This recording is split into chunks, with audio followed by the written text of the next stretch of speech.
What's up, everybody? Welcome back to Midwest Mind Melt. Today's episode is sponsored by, well, nobody. We don't have sponsors yet. But I'm Jason. I'm Josh. And we're going to talk to you today about another epidemic that's plaguing the U.S. currently, and something that we both have a little bit of experience in, which is the obesity epidemic and the up and building trend of fitness right now.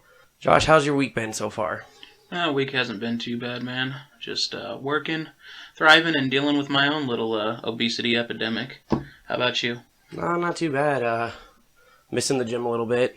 Haven't been in a while, but life takes hold of you, and you kind of fall off the edge a little bit, and priorities change, and you know you gotta work with what you got. So, where do you want to start with obesity exactly?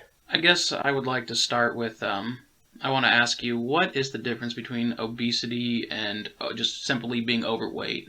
So, obesity is when your body fat percentage, every body type, because everybody's different, based on height, build, because everybody's built differently. Sure. And so, obesity is when your body fat percentage starts extending past the 25% mark.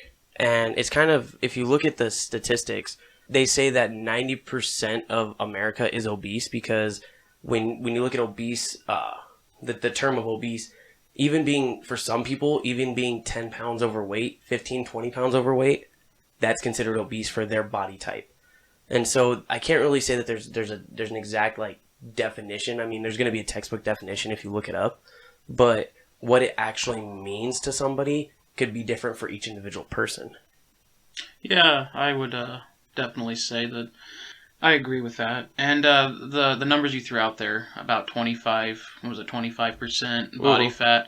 Yeah, I've heard similar numbers. They say if you're over 30% body fat, you are definitely obese and not just overweight. Overweight is like 25, between 25 and 30 is what I've heard. You know, and it's very easy to get that far. And where they draw the line again, where overweight then turns into obese, is all just dependent on that specific person. But I'm sure that we all know somebody or have been affected by somebody who has suffered from this epidemic. And sometimes it's not something that we can control. I mean, a lot of the time we can, but when we think about the things that we do on a day-to-day basis, we don't really consider where those actions are going to lead and what the outcome of those actions are going to be. And we'll start, first of all, with diet. Diet's huge. A lot of families will, it's a lot easier in today's world to eat out. And, it's easier to spend $25 at McDonald's on your family than it is to go to the grocery store and pick up $25 worth of food, come home, take the time to cook it, clean up, all that mess. I mean, we all live busy lives, and I don't care who you are, we all have busy lives. And I know that for me, especially back when I was meal prepping, I got really big into meal prepping about 6 months ago, and I kind of fell off of it, and I kind of wish I had, and I need to get back into it. But when I was meal prepping, it was tough. I'd spend Sunday nights, I'd spend 4 hours just cooking and doing dishes. So I get, I don't have kids, so I can imagine cooking a meal every day for a full family is just, it's got to be hard. And on top of that, like we all work different schedules, that 9 to 5 stuff doesn't exist anymore, especially where we work, our schedule is so wonky. Sometimes it's like I get up an hour before I got to be to work, and I don't have time to cook breakfast. And sometimes it's just easier to grab something out of the vending machine at work than it is to sit there and cook a plate of eggs and toast. No, you're definitely not wrong on that. It's very important to also point out that in previous generations, you had mom that stayed home and she did the cooking, along with the housework. But, in today's household, to make it in this current economy, it seems like both parents are working and you don't have anybody staying home and cooking meals.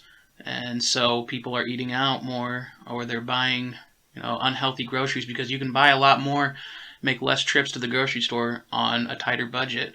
So that is definitely, economics definitely plays a big role in our current epidemic in the U.S. with obesity.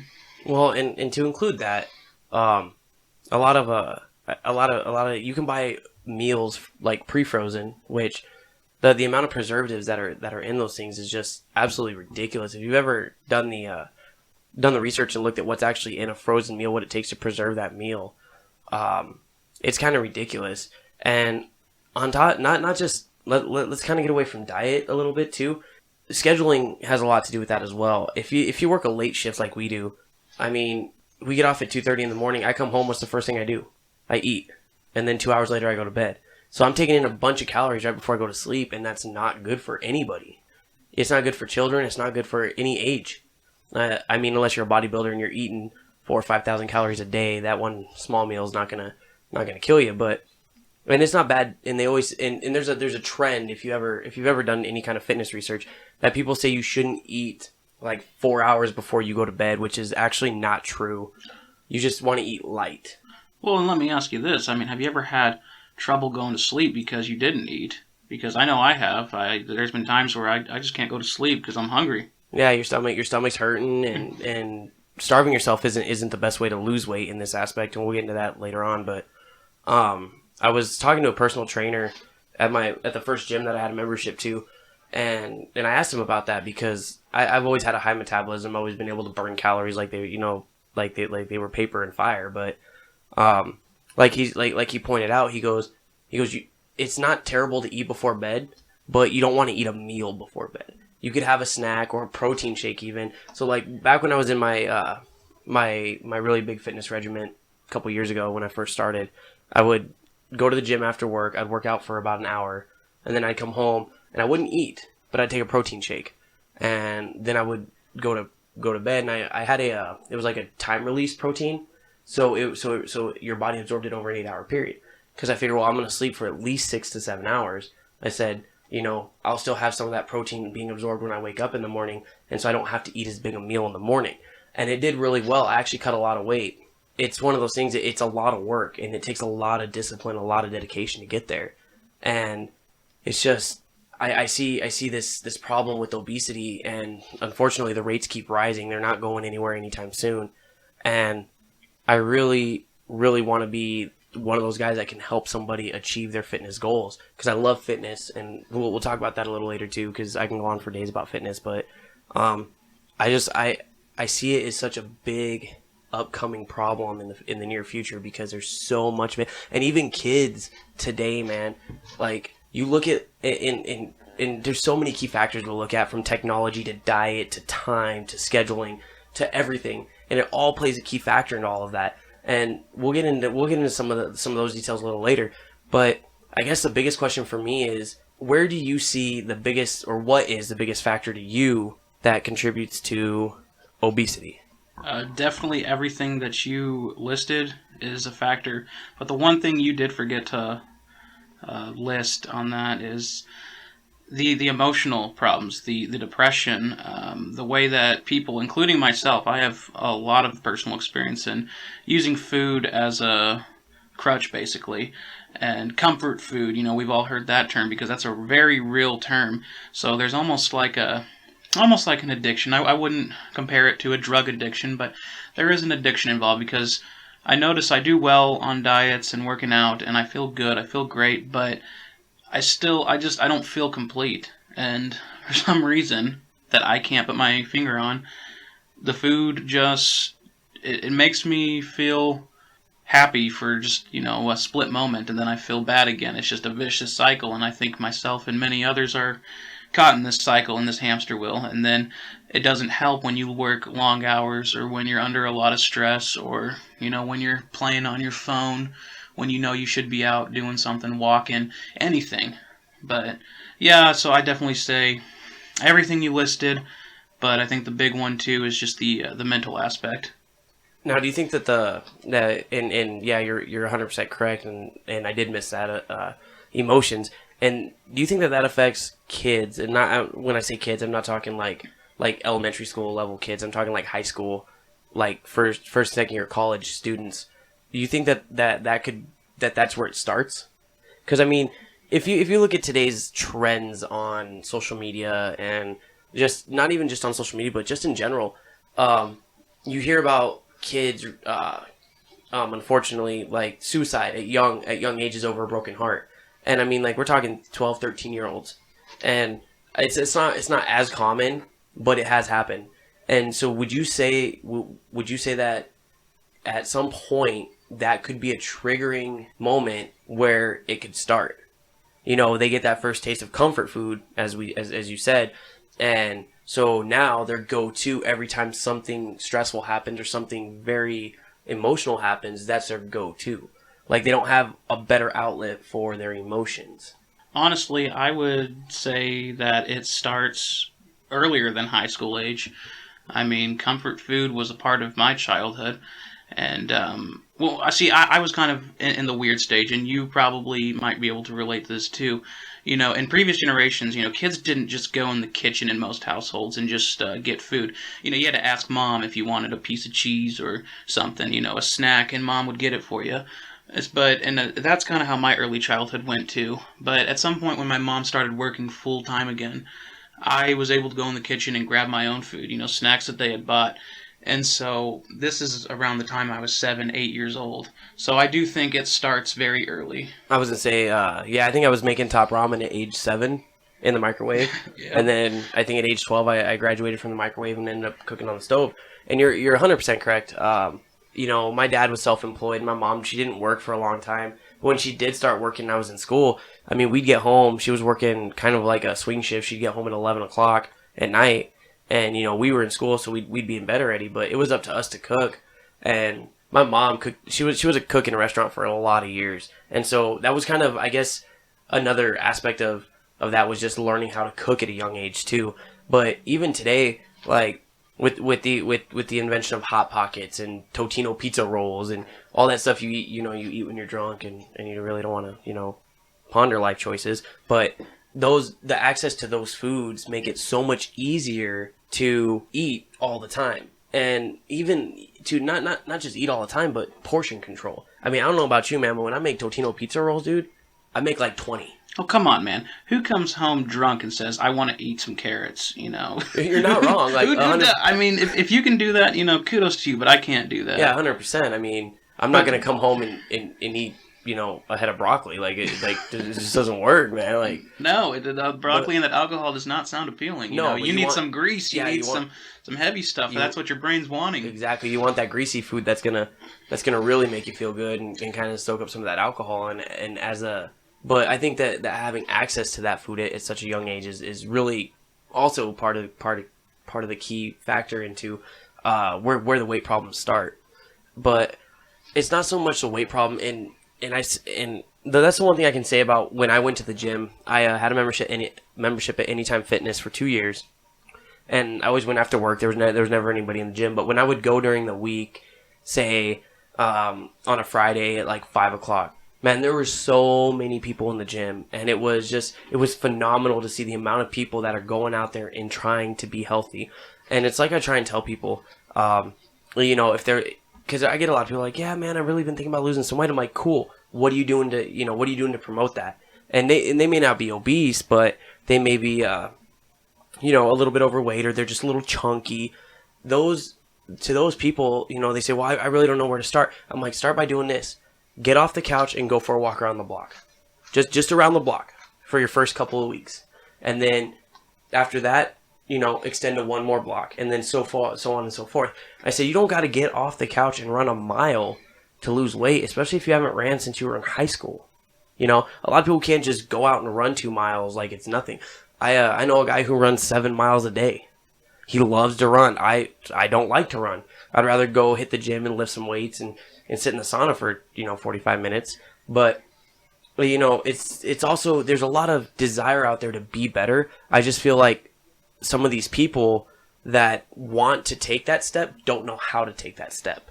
And whether it be dieting or whether it be actually going to the gym, and we'll talk a little bit about resources a little bit later as we get into the fitness side of this. But some of these people, they just don't know where to start, and they don't have the motivation to. And it's hard because I've never been a guy that had to lose weight. Like we talked about this earlier this week. Like the heaviest I ever weighed was 190 pounds. I've always been around 170, and I dropped. I ended up going out of country on a trip for about 30 days or whatever, and I gained a lot of weight just before I left. And when I got back, I went back to my job, and about 3 weeks, I lost 18 pounds. And so it's doable, but it's a lot of work and a lot of effort, and it's something you really want to do. A lot of people are going to put that effort forward.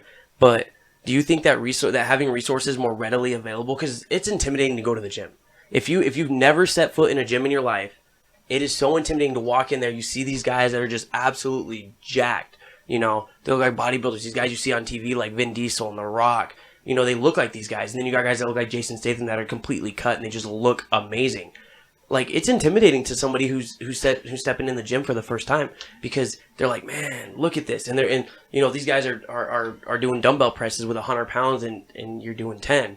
And that's and one of the things I want to throw out there to listeners is, don't be afraid to take that intimidation.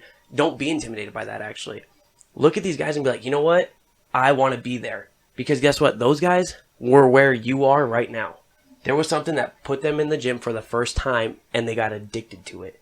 And not only that, when you work out, you release endorphins, which make you happier. But getting back to the obesity epidemic side, I kind of went down the rabbit hole there for a minute, but just a little bit. But we'll get back to the obesity side of things. But obesity being such a huge epidemic, and the reason it is such a huge epidemic is because of the amount of health risks that are involved in this, that it can cause. Just to list a few, heart disease, and actually heart disease is more commonly found among women than it is men, but obesity can actually accelerate that in an individual. Obesity can also cause early strokes as well, and obviously, you know, we wouldn't want that to happen, but you know, you're trying to move around all this weight and your body's not built for it, your heart's not built for it, and it just gives up. It's like a tug of war. You know, eventually you're going to get tired and you're just going to buckle. And then, probably the biggest one, type 2 diabetes. Diabetes is something that has plagued the country for years, and both type 1 and type 2, but type 2 is manageable, and being obese actually makes it less manageable because your body doesn't know how to regulate your insulin correctly. And unfortunately, it ends up killing a lot of people. That's how I lost my grandfather back in 2005. But he was extremely obese. He was probably upwards of about 500 pounds. He was a big dude. He could hardly walk. He just basically died in his bed, man. You know, he was kind of bedridden for the last month that, you know, he was alive, and he got really bad. And it's kind of saddening to think that these people are struggling so hard.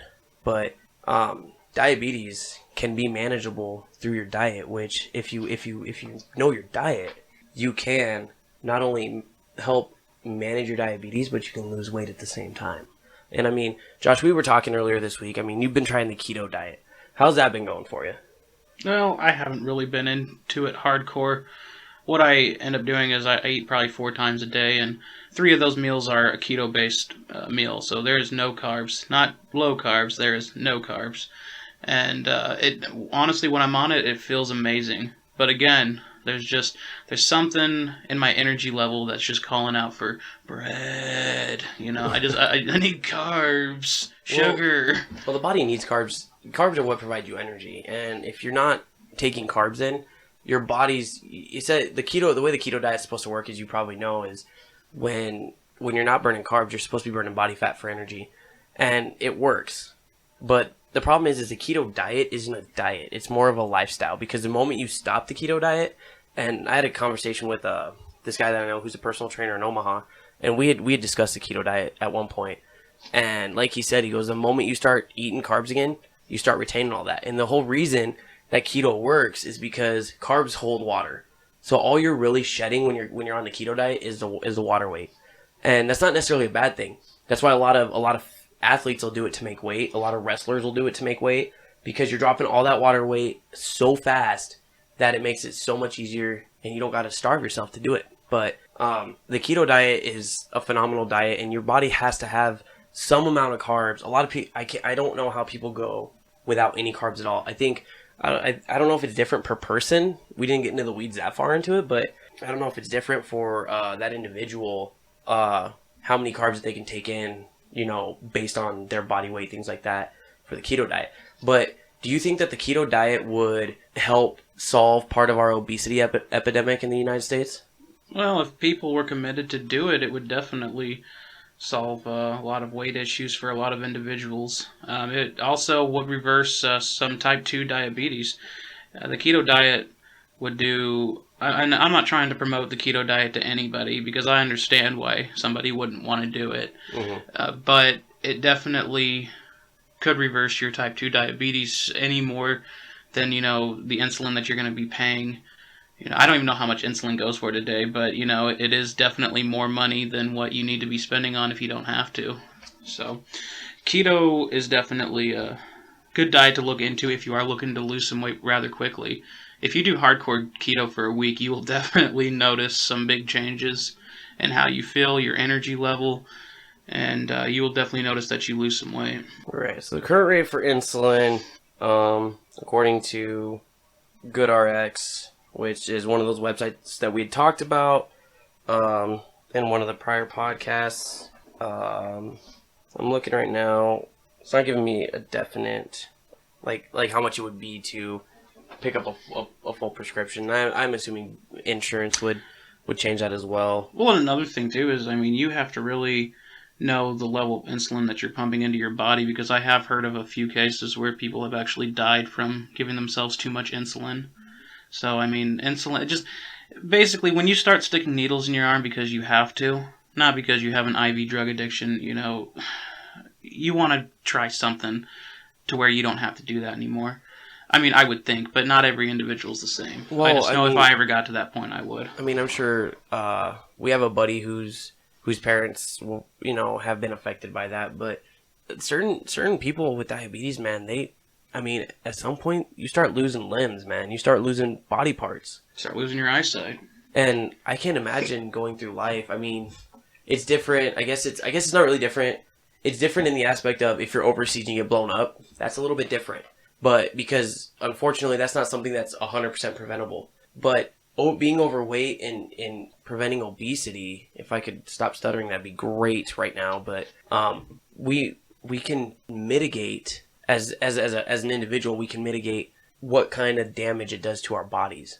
Because the healthier you eat, the better your body's gonna run. I know it sounds so cliche to hear that, but obesity, it links to type 2 diabetes, and that's probably the biggest thing to take away from this is how it can affect you so bad, because diabetes affects you your whole life, and as you get older it gets worse. And obesity has also been linked to certain cancers, or to not necessarily cause cancers, but to not necessarily not cause them. No, it has been connected to cancer. So that's another thing to consider as well. And there's a lot of things today that are going to give you cancer. We all know it. We probably know somebody that's been affected by cancer at some point.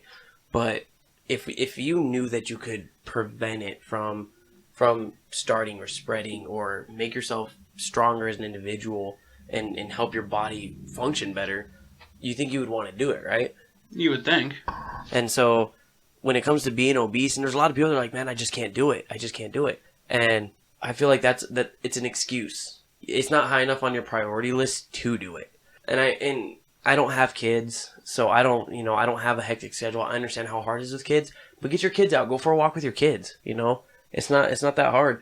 I know people that like, for instance, Josh, when we go to lunch break, what do? You go for a walk. Yes, I do. That's huge. And a lot of people are like, well, I want to eat. Okay, so go take if you have a 30-minute lunch, go take a 15-minute walk, come back, you have 15 minutes to eat. Don't gorge yourself, but just take in a little bit of food and then snack a little bit throughout your day. And I feel like that's more for like an office type job, but I know everybody at least gets a half hour for lunch. Yes. At least. I think certain states require... Usually. Yeah, I was going to say, I think certain states require more, depending on their labor laws. And I think actually Nebraska, it's at least a half hour. Most places will give an hour, but I think it's a half hour by Nebraska's labor laws. But at the same time, you can make time for anything you want to do, and that's the biggest part. Like type 2 diabetes runs on both sides of my family, and so growing up watching my grandpa suffer, I didn't want to be that guy. I don't want to be that guy. And I'm terrible, man. I love Mexican food, don't get me wrong. You can give me a burrito any day of the week, I'm gonna eat it. But I also don't eat the healthiest either. I drink a lot of pop and I energy drinks, man. Oh man, if let's not even go there with that, but that's one of those things. It's like I still watch a little bit of what I do eat. I try to stay away from the super sweets as much as possible. I don't eat snack cakes anymore. Little Debbie was my best friend growing up. And growing up it's different. When you start getting into that young adulthood and as you start progressing through your years, you have to consider how your body reacts to those things a little bit more. Your metabolism slows down. You're taking in, when a snack cake is 200 calories. I'll give you a good one. So, Starbucks came out with it was like a caramel crunch frappuccino, and I'll never forget this because it stood out with me. So if you ordered the venti base, just a base frappuccino that didn't include like extra pumps or extra syrup or chocolate or caramel syrup, extra, nothing extra. That drink alone was 612 calories. That's a meal. And I know people who would drink 2 of them a day. That's 1,200 calories for just 2 drinks. That didn't include their meals. It didn't include nothing other than that frappuccino for that, for them to enjoy. Which I'm all for you guys going out, for people going out and buying the stuff they like. But man, you gotta start looking at that. What you're seeing is obviously this is a very ugly side of capitalism, because we have, a big market of food, and competitors are always looking, for the tastier, cheapest options, and if it's cheap enough and it's convenient enough and it's tasty enough, people are going to buy it. Most people aren't counting calories. Most people who aren't into gym culture, they're not thinking about that stuff. They're not thinking, these 2 coffee drinks that I bought from Starbucks are equaling 1,300 calories.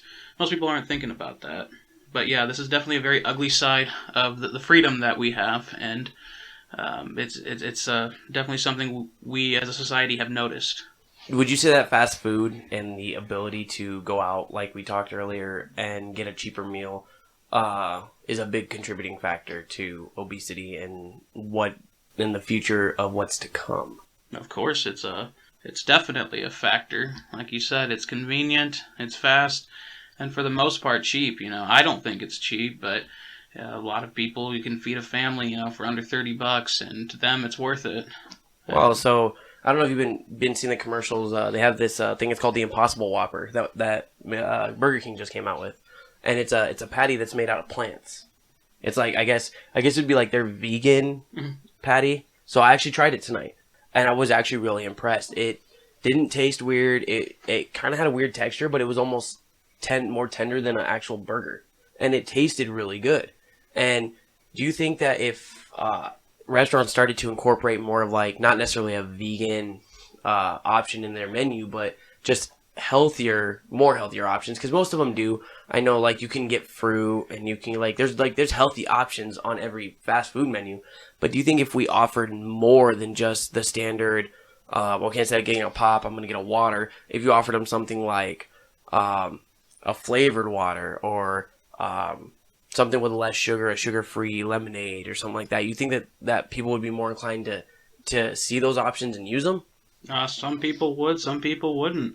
But at the end of the day, it doesn't matter what a fast food place does.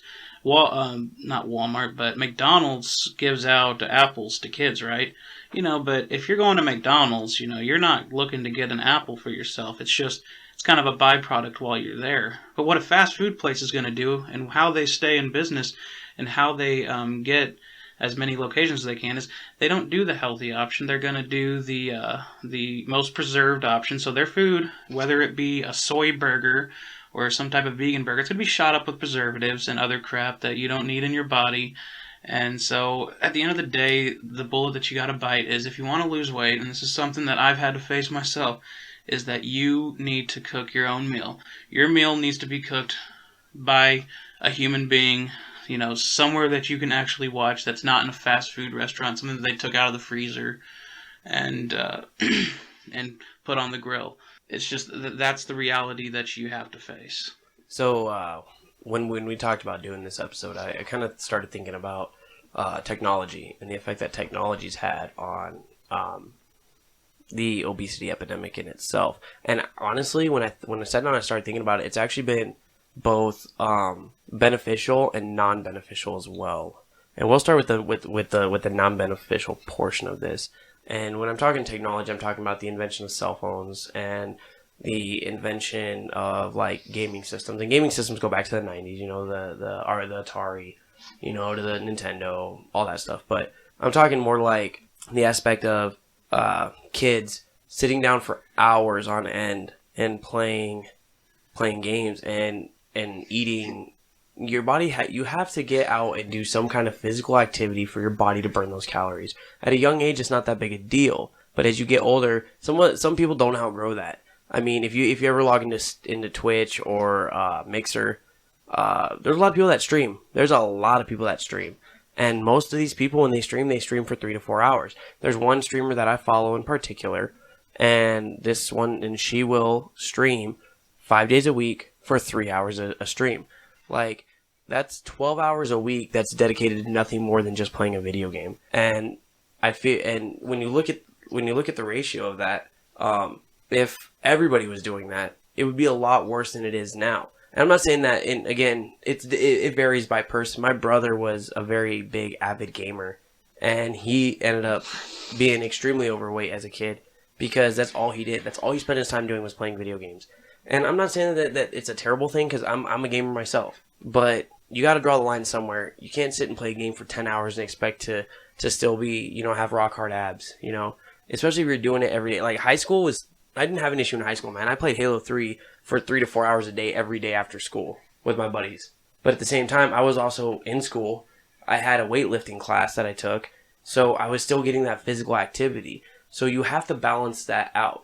Now, where it's definitely benefited us as a society that's struggling with the obesity epidemic and being overweight is the ability to know what's in your food. Having the ability to look up things like the keto diet or how to make a leaner lasagna or how to cook things that are healthier.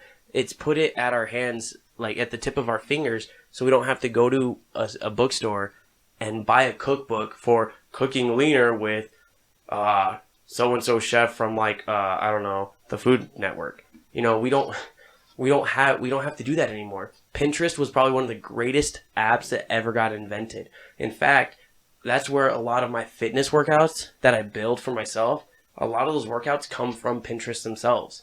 And it's experience from other people that worked for them. And you can do the same thing with diets, cooking. It's all there. The internet is a huge resource for that. And just even educating yourselves. I mean, we always talk about educating, you know, being more educated as individuals. And we talk about on the podcast a lot about just self-education and reading about ways that you can help fight obesity or help fight type 2 diabetes, things that you can do to help mitigate the effects of it and maybe eventually get rid of it. It's all on the internet. But don't just read one article and assume that one article is gonna solve the problem for you. So would you say that technology's more benefited us, or it's actually not benefited us more when it comes to looking at the epidemic itself? I honestly think that technology has the negatives outweigh the positives when it comes to us as developing as human beings just in general, but definitely when it comes to fitness and health. Technology, like you said, the beneficial side is that you have all that information at your fingertips. You have, as long as you have the will to look it up, you will find it on the internet somewhere. You're going to find a lot of bullshit on the internet, but you will find a lot of truth, a lot of people sharing their genuine experiences of how to do this or how to do that, you know, how to diet, whatever, how to lose weight. But the problem is, you know, if we have a society full of people that don't care. They don't care. They want to blame everything. They want to blame McDonald's. They want to blame the technology, the video games, for why they're overweight. Some people can't help, you know, they might have a thyroid problem, some type of medical issue, you know, but those people are in the minority. Most people, it is due to they just don't care. They don't want to educate themselves. And honestly, I don't feel sorry for people like that. You know, me, myself, I'm a big guy. I'm always going to be a stocky guy. Even when I was in the best shape of my life about 7 years ago, I was not a skinny dude. That's just not how I'm built. Now, however, I may be a big dude, but I'm athletic. I try. I walk, I jog, I do boxing, because I love these things, how they make me feel. It's very empowering, and a lot of people are lacking that empowering. But I don't feel sorry for them because they do not need to be that way. They have all the information at their fingertips, but they just want to blame something or somebody or just feel sorry for themselves. And I just, honestly, man, I don't like hanging around people like that. They're toxic. So I'm gonna toss it out there and just as a personal thing to kind of, I don't want to jump down the rabbit hole too far, but a lot of people lack motivation and don't have a way to find motivation. What do you use to motivate you to get up and go for a walk or to get up and go jog around the block? How do you motivate yourself? I looked at athletes that I've admired. Rocky Marciano is definitely one of my biggest past athletes that I really admire. I love to watch videos of him training. I love to read about what his basically ideology was on fitness. This guy was a fitness junkie, but he was a very humble guy. Today, what you were talking about earlier was gym culture. People are intimidated by gym culture, and so they look at these people who they consider, to be perfect and have perfect lives, and they say, well, why would I even bother? I don't look like them. I'm just going to walk in there and they're going to judge me. They're going to tell me I'm doing things wrong. I can see why people are intimidated by the gym culture. But me, myself, I guess I just look to those guys like Rocky Marciano, and it just seems like they didn't care what anybody was doing. They didn't care how their body looked at the end. They just wanted to gain the strength. They wanted to gain the power, no matter how their body looked at the end of the day. So going back to the gym culture thing, I've been a part of the gym culture now for about 3 years, and that's hardcore gym culture. Like I said, I haven't been in the gym probably in about 4 months. I'm dealing with a shoulder injury for a while. Still kind of dealing with it, but kind of slowly getting back into it. But first of all, I'm going to throw this out there to anybody who is thinking about going to the gym and is intimidated. Do not be afraid to go to the gym and be judged, because you're not going to be judged. If somebody sees you struggling, especially if the gym's full, 9 times out of 10, somebody's going to come up and they're going to give you tips. For instance, when I first started going to the gym, I didn't know Dave. I actually met Dave through somebody else. But there was a night in the gym, and I'll never forget this. I was doing an ab workout, and I couldn't find something that was working for me. This guy, wearing headphones and a hoodie, with his hood up, doing his own thing, stopped his workout mid-workout and came over and taught me how to do an additional ab workout to help get a better workout. 2 years later, we're like best friends. So don't ever be intimidated by those people. And I'm not saying that you're not going to get judged. There's not going to be people that are like, oh, look at this guy, because there are people like that in the gym, and I hate those kind of people, because we all start from somewhere, and that's in any aspect of life. Whether it be a job, whether it be a hobby, you have to start from ground or from point zero and eventually build your way up. And a lot of gym culture, that's a hobby to a lot of people. It really is. It's no different than board gaming, woodworking, wood burning, crocheting. It's a hobby. To add to that, I would ask you, some people kind of treat it like it's a religion. Have you ever seen people like this? Because I know I have. I do actually have a buddy. He actually co-owns a nutrition store here in Fremont. I'm trying to get him on the podcast. That would be awesome if we could get him. I was talking to him one day when I was in the store about my struggle on a daily basis. We're going back probably about a year ago. Being consistent in the gym, I was struggling pretty bad with it. After my schedule changed, and me and Dave, we actually became workout partners, and we just it was kind of a sad situation because his schedule changed, and so we no longer worked out together. I lost a lot of motivation, and he looked at me and he said one thing. He treats it like brushing his teeth. He has to do it every day. And I thought about that. And I'm like, it's kind of funny because we do things every day that we don't even think about. You know what the first thing I do when I wake up in the morning? Start a pot of coffee. First thing I do. First thing I do in the morning, I take a big shit, then I get out of bed. Well, I can't really say I've gone that far, but yeah.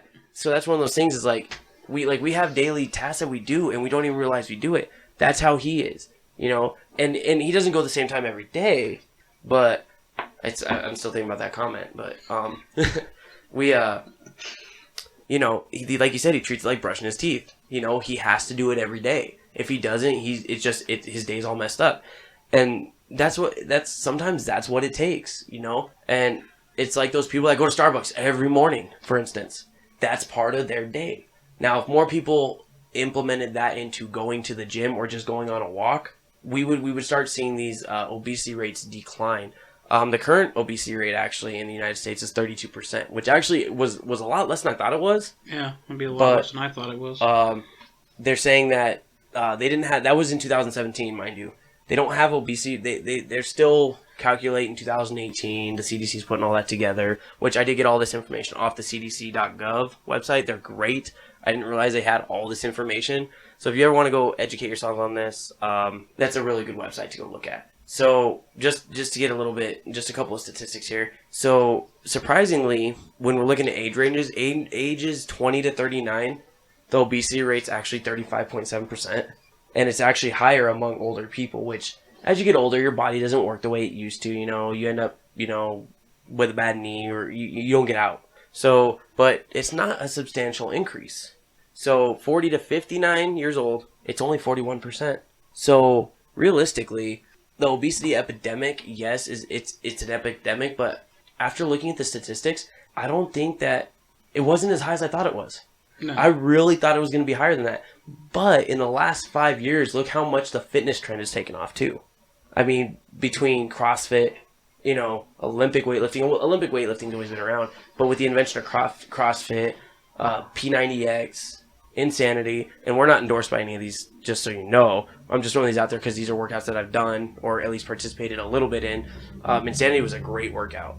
I wish I could do it again. I just don't have my videos. But T25, all those with the invention of what they refer to as HIIT workouts, which is high intensity interval training. People have been able to lose weight and keep weight off a lot easier than they did in the past. And so I feel like, yes, probably going up into the next few years, the obesity rate might climb a little bit. But I have a feeling as we progress through the next 10 years, we're going to start seeing it decline. Because a lot of people are being more educated, and they're reading a lot more about this, and they find out that fitness is actually something that can actually make you feel better. And a lot of people, I know people that'll go to the gym for a week, and they're like, man, I just can't do it. I'm so sore. Well, the thing is your body's not used to doing that. I'll tell you what, my first Hell Week in high school for football, the first 3 days I was so sore.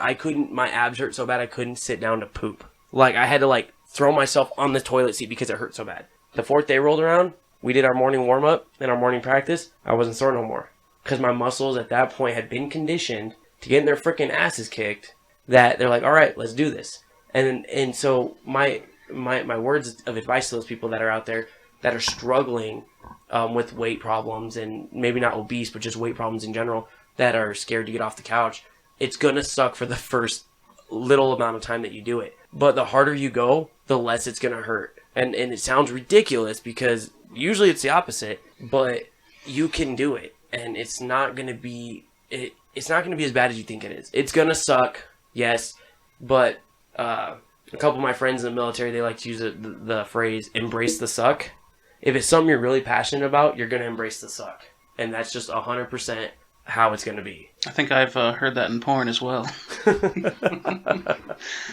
See, Jason, I mean, I am going to have to disagree. I don't think the obesity epidemic is going to go anywhere. I mean, they have been documenting that it is actually increasing slowly, but it is increasing, even with the rise of fitness trends and gym culture and everything, these high-intensity workouts.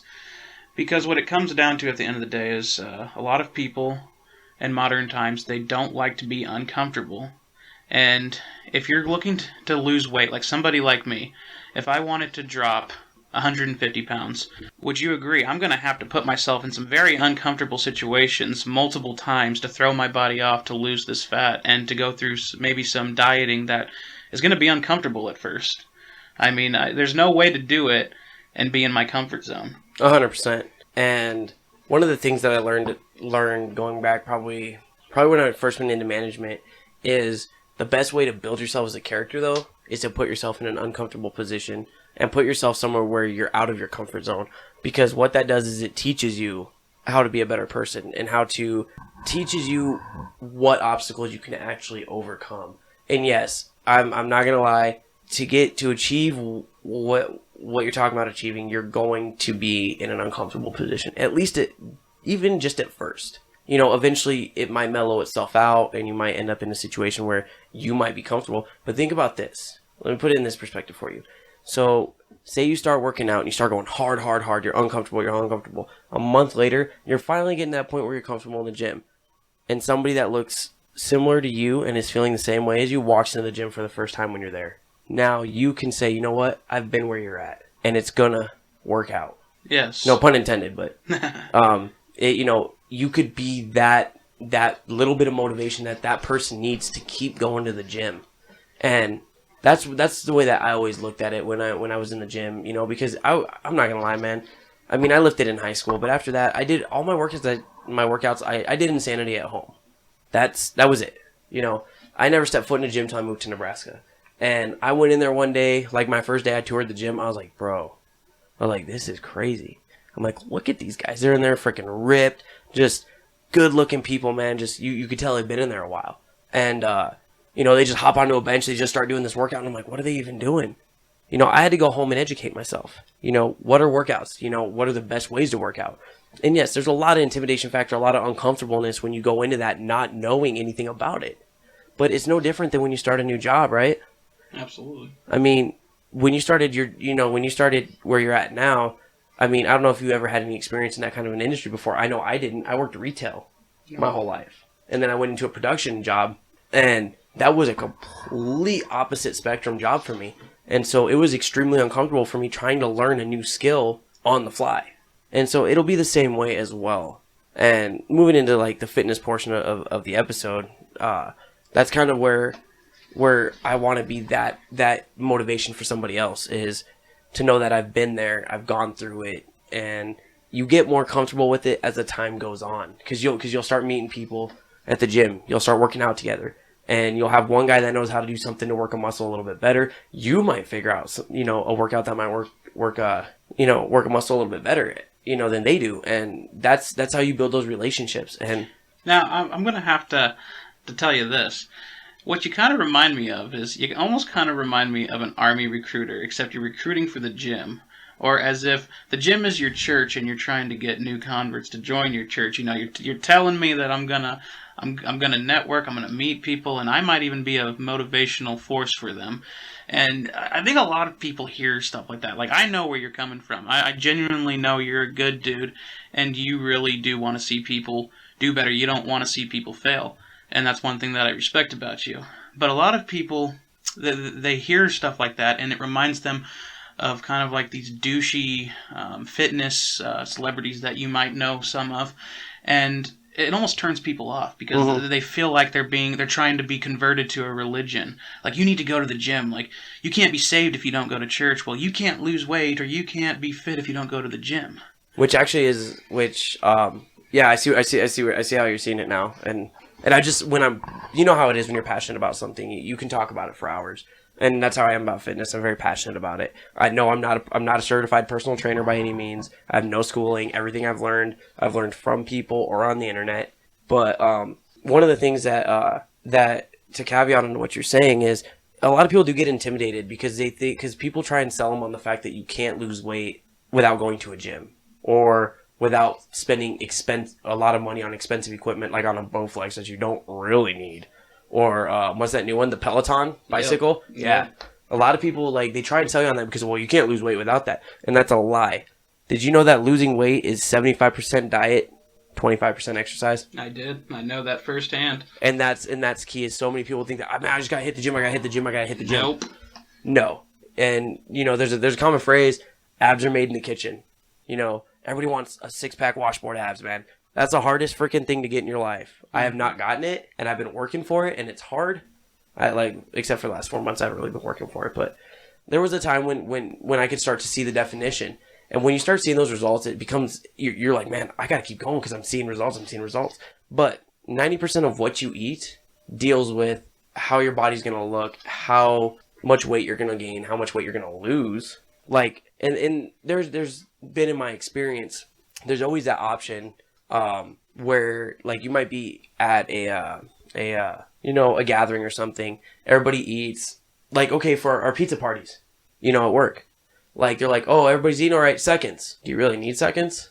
Like You that. don't need it, but I That want it. that's that's exactly what I'm getting at. You don't need it, but you want it because you know it's like, man, that pizza was awesome. It was bomb. It was good.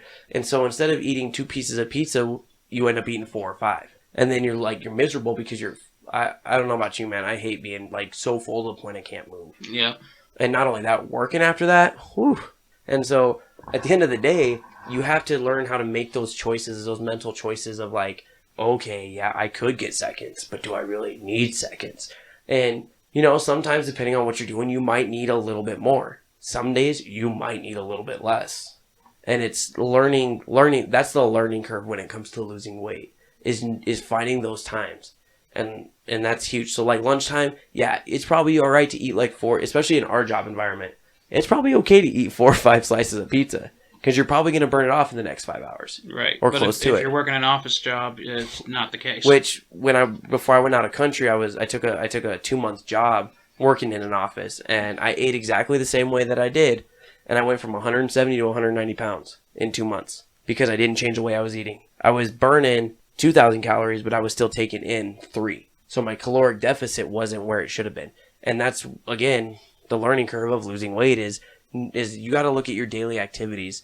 And that's why I try to tell, I don't sell people on gym memberships because you don't need a gym membership to lose weight. And that's one of those things is I got a gym membership because I like to lift weights. I don't, my house is so small, I can't put a gym anywhere in here. But so that gives me that opportunity. But going back, we're going to bounce back all the way to the start of the episode when you mentioned emotion leading into obesity. And I said something about having a proper outlet for emotion. I'm sure you probably know people that use weightlifting and exercise as an outlet for emotion. You know, I tell people, you know, one of the guys I was training this week, you know, he was getting frustrated. And I told him, he's like, I'm getting frustrated. I'm like, well, what happens when you get frustrated? He's like, I get mad. I'm like, yeah, you know what anger is? It's an unproductive emotion. So a lot of people use weightlifting as their, or not just weightlifting, but exercising and fitness as their outlet when they're having a bad day, when they want to go get lost for an hour and just focus on them. That's how a lot of people look at it. And you'd be surprised because you're thinking, man, I gotta worry about lifting this weight. So on those days that you're dealing with heavy emotion or you're dealing with things that include, you know, just anything, those days don't lift as heavy, you know? Maybe go for a ride on the bike. Maybe go for a walk on the treadmill. I was doing this thing about a couple years. I wouldn't say a couple years ago. I'd say about a year and a half ago. I'd go work out for 30 minutes. I'd do a 30-minute lift, which isn't much. But I would go walk on a treadmill at 4 miles an hour at a 15% incline for an hour. On the treadmill alone, I burned 1,000 calories, and I did that for about a month. And I lost inches. I didn't lose any weight, but I lost inches. And so on those days were the days where I was just like, I was dealing with some stuff, or I was going through with some stuff, or I had some stuff on my mind that I just didn't really want to try and live through, and music wasn't solving it for me. So I'd throw Netflix on my phone, set it up on the treadmill, and I'd just walk a 4 mile an hour pace for an hour. And it was probably one of the most relieving things that I've ever had, that I ever did actually in the gym. And I haven't done it since, and I kind of miss it. And like I said, I'm slowly getting back into the gym after having that shoulder injury and whatnot. And being gone, I was out of state for a little while too at that time. So, you know, getting back into it, those are the kind of things that you do to jumpstart your body, because you're not going to jump into insanity, you know, after not working out for 6 years. It's just not going to happen. You're going to be so dog tired. You're not going to be able to do half the exercises. Insanity was intense. Obviously, it's insanity. And even as in good a shape as I was, I still struggled to complete an exercise all the way through. I would still stop and take breaks. But Sean T, talking about fitness, you know, those douchey fitness guys, Sean T's probably one of the best video coaches that you could have, because one of the things he often talks about is don't do more than you know you can handle. And that's huge. And so, like, if you're an extremely overweight person, or if you're an obese person, and you know that you cannot walk around the block, walk to the end of the block and then walk back, and do that a couple times. But if you need to rest in between, stop, take a rest, and then do it again. And that's kind of key where it comes into doing all that is knowing what your body's capable of. And so at the end of the day, having that knowledge, and again, it's kind of a learning curve, especially if you've never done it before. But if you could encourage people right now, say something encouraging to people that are on the fence about trying to lose weight and just not trying to put up with it, what could you say to help push them over the fence there?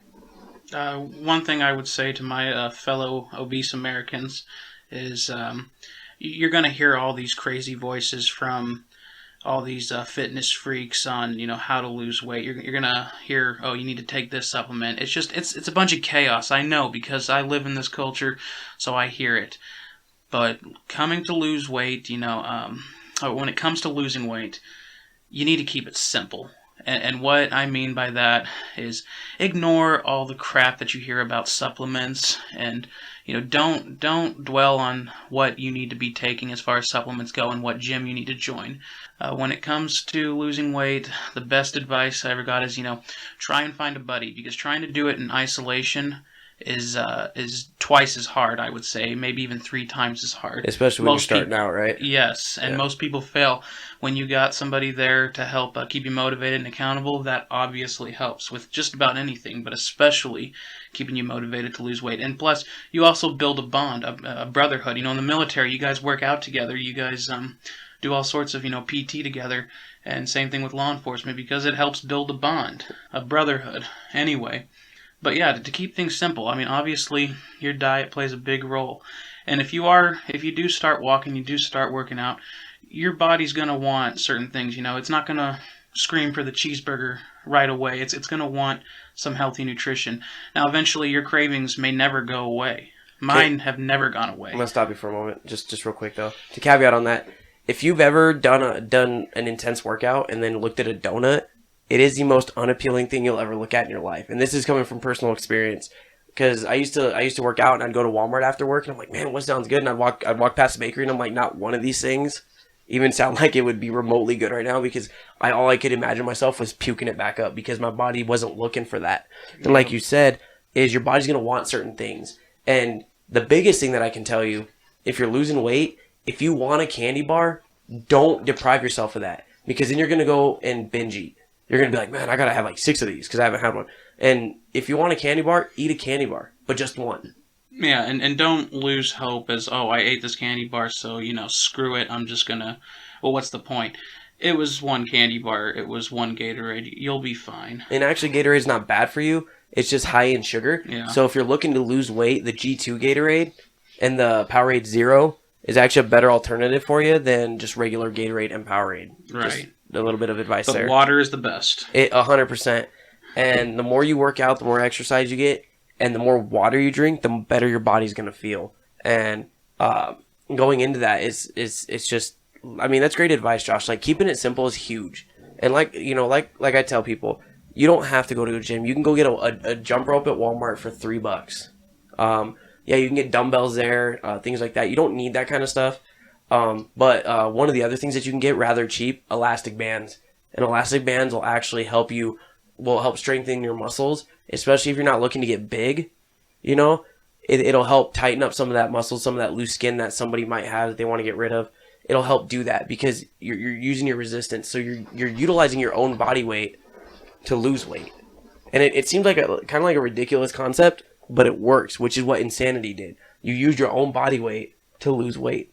And, of course, Insanity, I'm not saying that Insanity's just doing the exercise itself. It comes with a diet book. Right. And kind of tells you how to eat. And, yes, your portions are going to be smaller when you're losing weight, but you can also snack throughout the day. The whole point, the best way to lose weight is to have some kind of caloric deficit.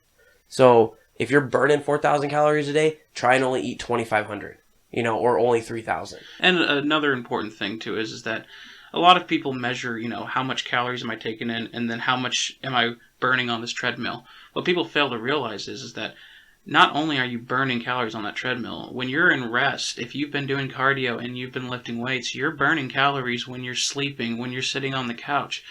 So you don't have to think, oh, I only burned 1,500 calories this session. And to caveat on that, fitness personal trainer told me this too. You actually burn more calories post-workout weightlifting than you do doing cardio. So anytime that you weightlift and you're sore, and you can feel that soreness in your muscles, you're still burning calories. Yep.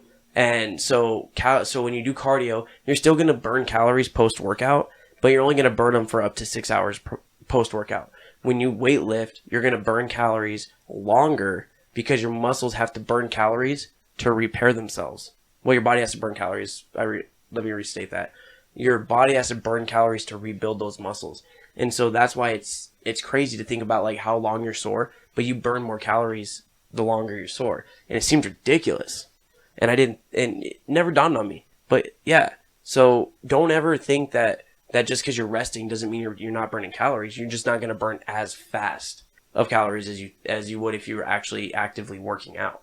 But yeah, you can work out in your own yard, in your living room, your basement, wherever, your garage. I know guys that have their garages that they have like one weight bench and that's it, and then they have like I said, bands and jump ropes and things for cardio, because that's huge. And you can do HIIT workouts in your living room. I mean, like I said, like I mentioned earlier, Pinterest is huge. You'll find all that stuff on there, and it's great information to use, because there's a lot of people that don't have the time or have kids and can't get away for an hour to go to the gym, which if you're spending 3 hours in the gym, you need to reevaluate what you're doing, because if you're not a bodybuilder, you shouldn't be spending that long in the gym, just so you know, because 45 minutes to an hour and 30 is about all you need if you're looking at losing weight and staying fit, because you don't need 3 hours in the gym. So if you're spending 3 hours in the gym, reevaluate what you're doing when you're there, because chances are you're probably on your phone more than you should be. But that's here nor there. That's your issue, not mine. But yeah, so you can work out at home pretty cheap. I mean, it doesn't have to be anything super extravagant. I didn't know this because it's not very big in Arizona, but apparently in Nebraska, bicycling is huge. Go buy a bike, bicycle, ride your bike around the block. That's also a good form of cardio. But the best form that you can, the best thing that you can do to lose weight, take that first step and get off the couch. That's going to be the biggest and most beneficial thing that you can do. Because here's the thing, you're going to take that one step. You're already one step ahead of those people that are still sitting on the couch watching TV because they say they can't do it or they don't have time to do it. Make it a priority if that's your goal. Find time to do it.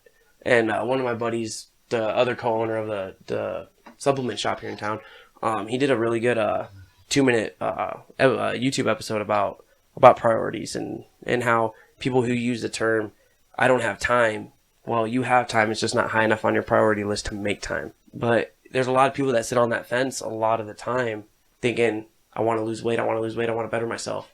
And like I said, my advice to you, take that first step. Just get off the couch. That's going to be the first step. Every step after that's easy. That first step's always the hardest. And learning how to cook, hey man, internet's great for that too. There's a lot of healthy stuff you can do. I actually didn't eat a lot of sweet potatoes as a kid, but I've actually grown to love them as I progress through my fitness journey. And actually, you can get them fairly cheap.